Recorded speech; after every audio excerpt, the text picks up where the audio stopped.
this morning, thankfully I got up, took my walk, and was able to have my morning swing session before the rain started. The rain hit me on my way home. That was actually really nice too. But anyway, while I was swinging, I thought about the first movie I ever remember seeing in my life was Willy Wonka and the Chocolate Factory. My mom used to sit up and watch that with us every night on the couch. It was like in the He-Man days, early 1980s. Yes, I'm that old. But what I remember so well was I would snuggle up next to my mom, and we would always fast forward through the boring part to when they got to the Chocolate Factory. We fast forwarded through that other part because it was like boring, you know?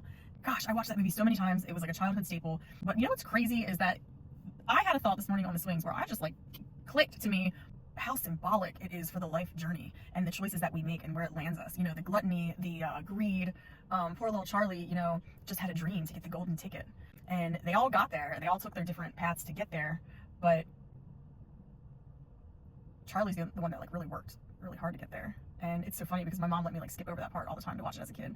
But my mom, you know, really showed me, she was like, Charlie, you know, like we were poor as fuck. She was up against so much, like there were so many traumatic things that, you know, I encountered as a child, but she was also encountering as my mother. I thought about who wins in the end, where each character in that movie, where they met their demise, you know, so symbolic, bro. That's really life, you know. I looked at the tree while I was swinging and I thought about the Chocolate Factory and how they get in there and they're all running around and there's all these crazy twists and turns and exciting things and like they're just like having so much joy, and then boom, all of a sudden they're like fucking stuck in this little room that they can't get out of, and they're like, oh wait, maybe this isn't as great as I thought it was gonna be, you know. And then they get through it, and who perseveres?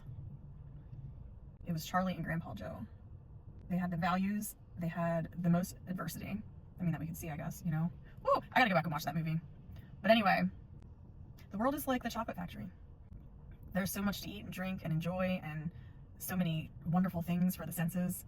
But when you think about the long game, I'm going to come back to this more informed. All right.